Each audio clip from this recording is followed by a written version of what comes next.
Mad Lib is a great supplement to an ELA or reading lesson to do a quick check for understanding in a creative way. I'm going to show you in this tutorial how to do a Mad Lib digitally. Let's get started.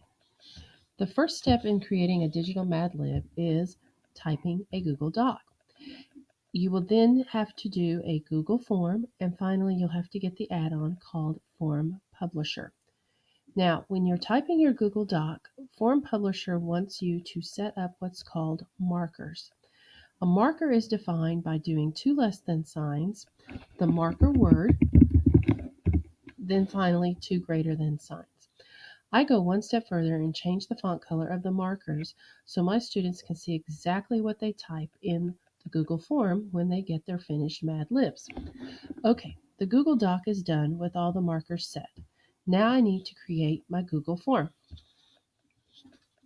It is important that when you type up your Google form that you make all your questions short answer, and then the question itself is the marker word from your Google Doc.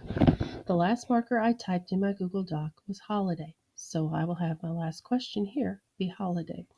The Google form is now finished with all the markers. I now do the add-on called Form Publisher. I choose Template to make sure it chooses the Create Your Own Story template, or otherwise known as the Google Doc.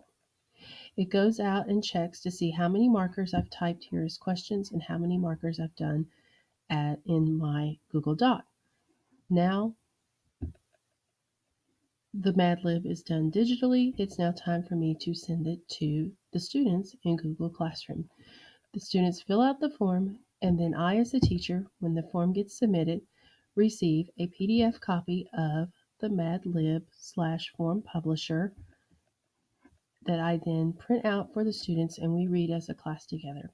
I hope you enjoyed this quick tip on how to do a Mad Lib digitally using Google Docs, Google Forms, and the add-on Form Publisher.